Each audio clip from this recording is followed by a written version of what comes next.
and thank you for joining another edition of the People's Court, another basketball trials edition of the People's Court. Lamont, joining me as always. How's it going, bro? It's going. We are recording this on Super Bowl Sunday, and we're going to talk about basketball because that's what we do on Super Bowl Sunday. I think it's a good way to get the day started off. You know, get the day started off with some ample basketball discussion, and we've got an important set of cases today.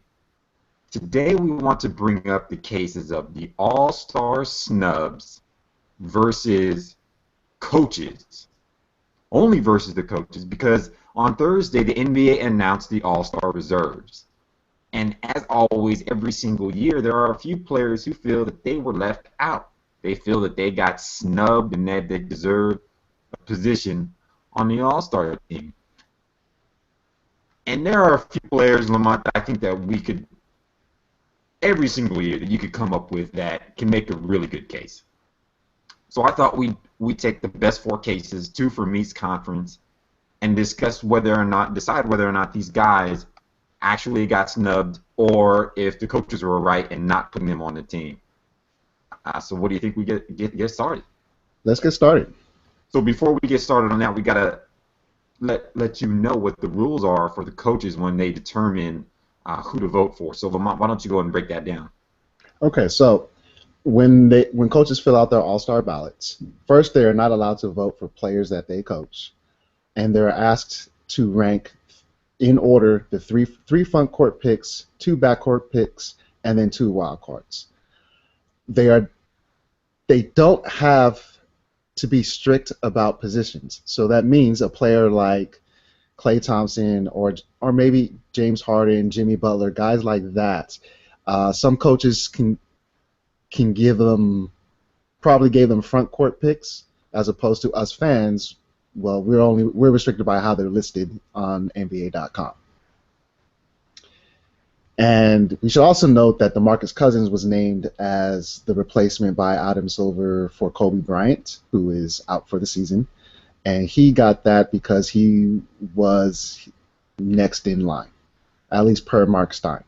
So he got, of the players that didn't make it, he had the most votes by Western coaches. Okay. And with that, let's get to the first player I want to discuss. DeAndre Jordan versus Western Conference head coaches. Are the Western Conference coaches guilty of snubbing DeAndre Jordan? Here are a few numbers and facts about DeAndre that we should consider before getting into this discussion. Lamont, first of all, DeAndre is averaging 10.1 points per game, 13.5 rebounds per game, and 2.5 blocks per game, and doing it while shooting 73% from the field. The Clippers are 33-15 as of today, which currently puts them in 5th place in the West. And the Western Conference reserves, as selected by the coaches, are James Harden, Chris Paul, Klay Thompson, Russell Westbrook, Kevin Durant, Tim Duncan, and Lamarcus Aldridge. Lamont. Again, the question, are Western Conference coaches guilty of snubbing DeAndre Jordan? I'm going to lean towards innocent. They are not guilty of snubbing DeAndre Jordan. His rebounding and shot blocking numbers are great. His field goal percentage is high because all he shoots are dunks. All he shoots are dunks and layups. But I don't think he's more deserving than the other front court players that were named, with the exception of Kevin Durant. I think had the coaches gotten the vote right, they would have slated DeMarcus Cousins ahead of Kevin Durant, which means DeAndre Jordan would have been left off. I don't think he's more deserving than Tim Duncan. I think Tim Duncan was a rock for the Spurs while they were going through all of their injury woes, and Lamarcus Aldridge. Who else is on that? Can you put that slide back up? I don't have these things. Sure. There you go, brother. Yeah, Lamarcus Aldridge is a better player than DeAndre. Hey, here's why I say it, Lamont. And so final verdict, innocent for you? Innocent. This is a really tough one because, and we're going to say this quite a bit throughout this episode, but there are always going to be more than 7 deserving players that the coaches don't put on the team. So you're always going to have a guy who feels like they get left out. DeAndre is one of those guys that I think he's having an all-star season, but when you consider the other front court players, you said it. He's just not having a better season than those guys. Uh, I agree with you. Durant, while he's producing brilliantly since he's been back, he missed too many games. He missed 21 games. So I wouldn't put Durant in the All-Star team. However, that doesn't necessarily open the spot for Jordan because Cousins is right there with him in terms of numbers. And as I say this, I was initially leaning towards innocent, but here's the thing about DeMarcus Cousins. We look at Cousins and we value him because he scores so many points and he gets a lot of rebounds. But his team is bad. They're really bad. They started the season off okay, but since then they've been in a humongous slump. And I think a player who is an all-star caliber player would, even though the rest of his team is bad, would still be able to have that team around 500. Think Kevin Love last year. Think Anthony Davis this year. So yeah, I'm changing my mind. I think the Western Conference coaches, for that fact, are guilty of leaving off DeAndre Jordan. He should have gotten that third big spot instead of Kevin Durant.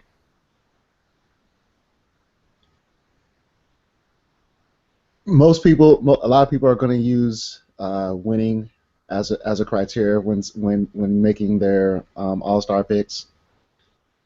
But no, I don't think he's more deserving of DeMarcus. I don't think he's more deserving than DeMarcus Cousins. He's definitely more deserving than, say, Kevin Durant, simply because Durant's been injured for at least half of the Thunder's available games. Yeah, I think he missed 22 games or something like that.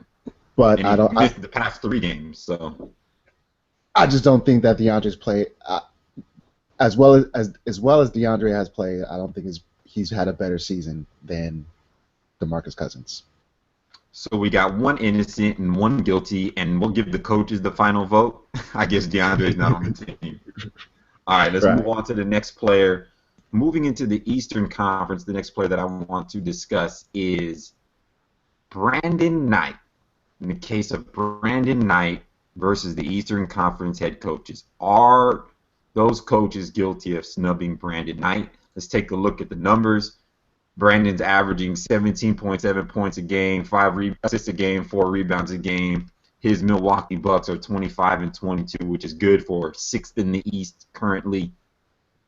The other Eastern reserves are Kyrie Irving, Jeff Teague, Jimmy Butler, Dwayne Wade, Chris Bosh, Al Horford, and Paul Millsap. Lamont, are the coaches guilty? I'm going to file a motion to dismiss this case. Dismiss the case. And here's why. The real all-star for the Milwaukee Bucks has been Jason Kidd. Wow. Okay. That's an interesting call there, Lamont. Jason Kidd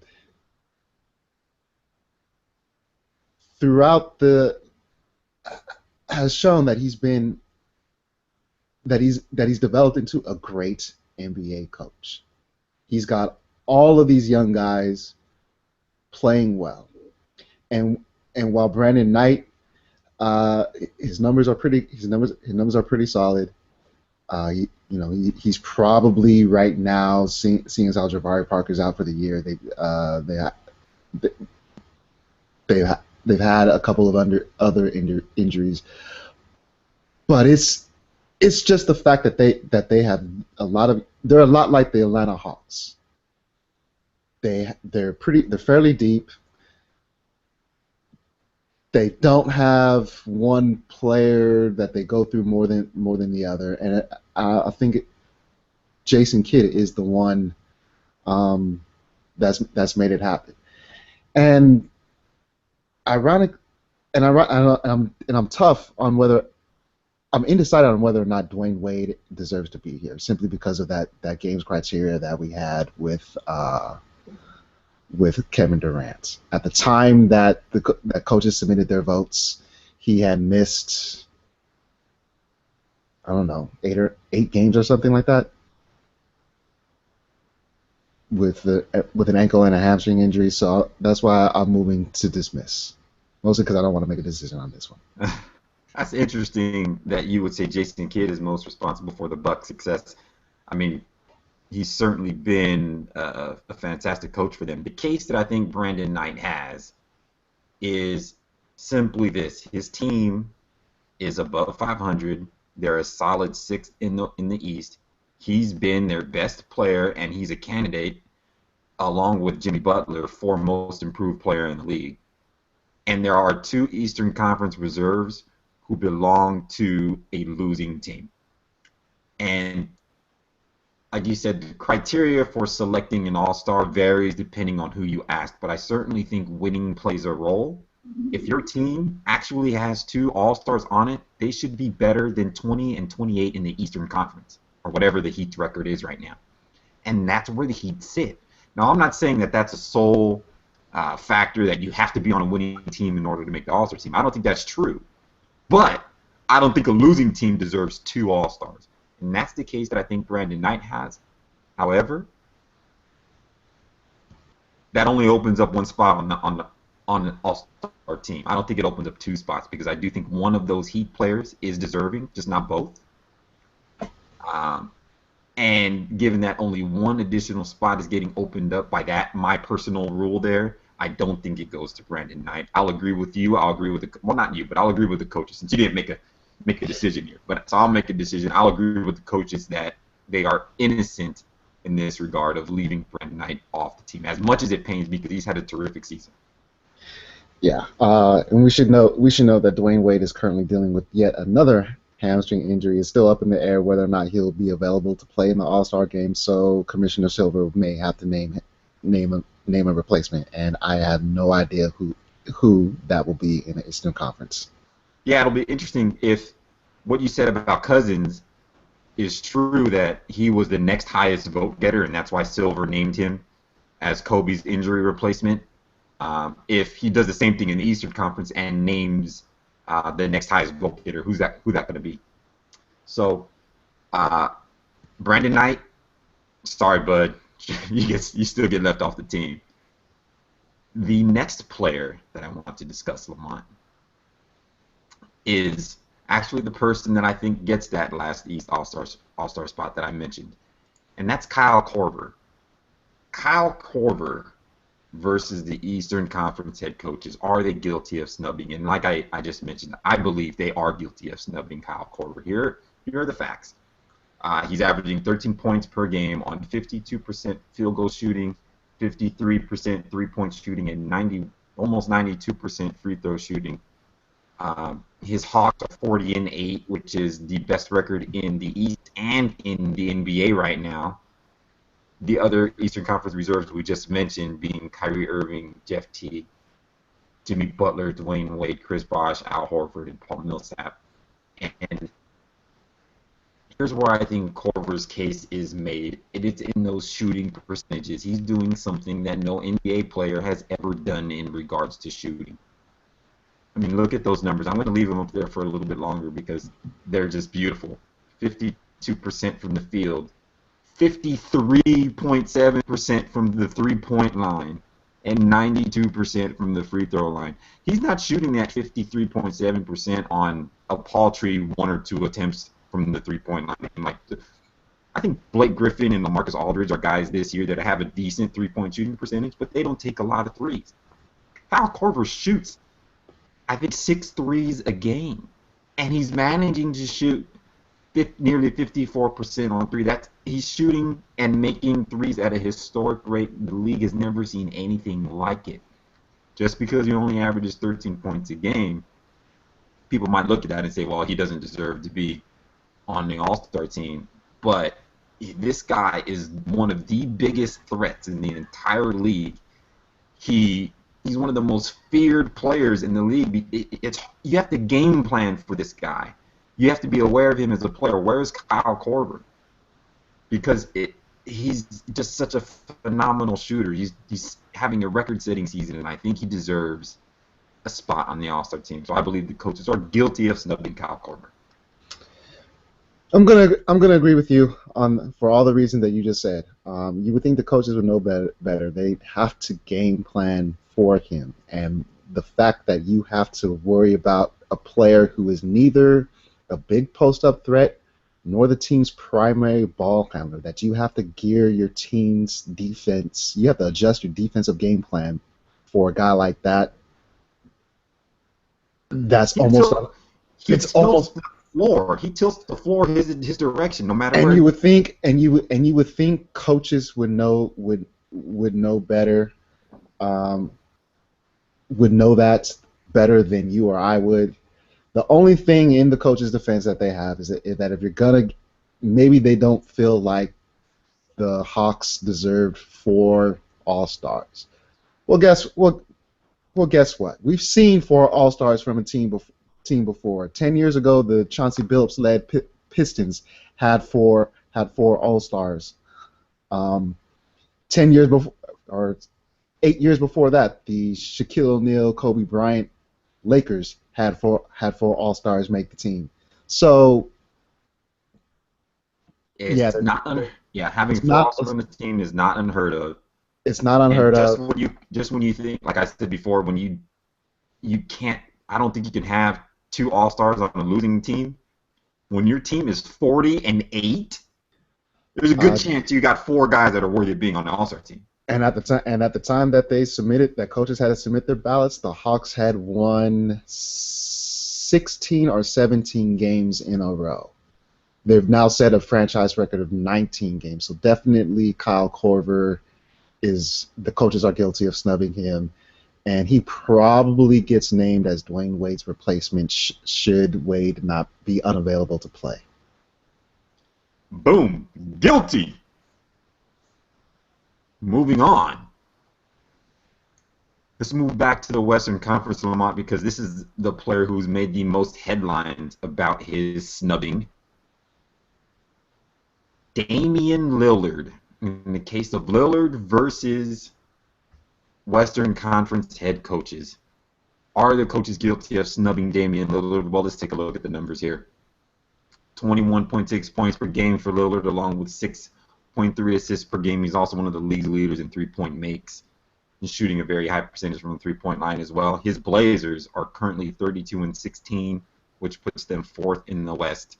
And just as a reminder, the other Western reserves were Harden, Paul, Thompson, Westbrook, Durant, Duncan, and Aldridge. Lamont, are coaches guilty of snubbing Damian Lillard? Ooh, this is tough, but I'm gonna say they are guilty of snubbing Damian Lillard. Again, and I'm gonna fall back to the number of games that Kevin Durant has missed.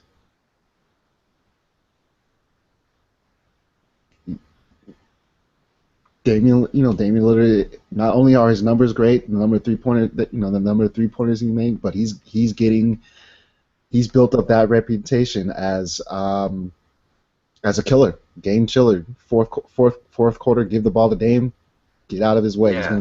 He's gonna take your heart, your soul, and your candy. So definitely, I think he should have gotten more votes ahead of Kevin Durant. He could have gotten those wild card votes.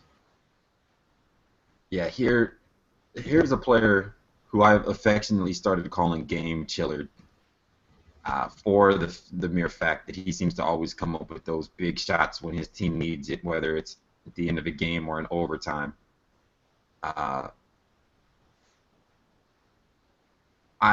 really thought that he was an all-star lock. I didn't think there was any way he was going to get left off the team. The hard part about including him on the all-star team is that initially I thought that coaches were limited to selecting at most 4 guards. Like I said, they get 3 front court players, 2 guards, and 2 wild cards. So that means at most you can have 4 guards on a roster, on a reserve. And Harden, Paul, Thompson, and Westbrook are 4 very deserving guards. You can't really say that none of those guys is worse than Lillard, or that Lillard should be placed ahead of any of those guys. That's the difficult thing about Lillard's case. Now, as you said, if the coaches had the ability to list Lillard, pretty much anywhere, regardless of position, then that opens up the door for Lillard. Because Durant, as you mentioned, is he's missed too many games. We've talked about that before. He's missed too many games. Duncan is a deserving big, but if I had to choose between Lillard and Duncan being on the All-Star team, I'd choose Lillard. So my decision really hinges upon the coach's ability to pick players not really based on position. If they're limited to position, then I think they're innocent, because those 4 guards that they chose are very deserving. But if they had a way, if they had a loophole to get him on there, then they are definitely guilty. Because he is one of the most electrifying players in the game today. Yeah, I when I first saw the reserves, I was kind of shocked, but then I was kind of shocked that Lillard was left off. But then I was the same as you. I thought they had to be strict about positions. But a few hours later, I saw Mark Stein, ESPN's Mark Stein, tweet out that coaches are not. And here's the tweet: coaches can vote without being strict about positions, meaning Klay Thompson or James Harden probably got submitted as front court players on some ballots, which means there's a little wiggle room to get game chiller, as you like to call him, on the All-Star team. Yeah, and if I had to choose again, earlier in this segment, I said that DeAndre Jordan is a deserving All-Star as well, taking Kevin Durant's place. So if I had to choose between only Lillard or Jordan making the team, it's Lillard. If I can get both of them on there, then I would, but it's tough to do. Although I think both of them have a case over Durant and potentially over Duncan. But here's what did Damian Lillard in. Klay Thompson had that huge that 37-point. And we all got short memories, and I'm sure that was all on the coaches' minds when they're submitting their ballots. Dang, man, Klay just did that. Klay just did that. And we're going to have another discussion about Klay's brilliant record-setting performance as well. So, final verdicts from today for the All-Star snubs. DeAndre Jordan, we split. You felt that coaches were innocent. I felt that they were guilty. Yep. Brandon Knight, I filed a motion to dismiss the case. Filed a motion to dismiss. I felt coaches were innocent. Kyle Korver, we both agreed coaches guilty of leaving him off of the Eastern Conference All-Star team. And Dame Lillard, it really comes down to the rules. But I think ultimately Lillard, the coaches ultimately were guilty of leaving Lillard off of the team. If we got to find a way, to squeeze him on there despite the season that he's having, you can still say that they're guilty of leaving him off the team. Definitely. Thanks for joining this episode of the People's Court. With that, I think we can say, first, if you disagree with us, hit us up on Twitter at People's Court FM. Leave us a message by calling us at 424-ADJOURN. That's 424-235-7633. Find us on Facebook. Find us on Google+. We're not on Instagram quite yet. But find us anywhere if you want to discuss with us your All-Star snubs, or if you disagree with us about any of our choices here today. And anything else on mine? I've come to the conclusion that discussion about the All-Star events are actually better than the events. better than the games itself. Usually better than the game itself. And our discussion particularly is viewing, mandatory viewing. You don't have to watch the All-Star game, just watch us. And with that, court is adjourned.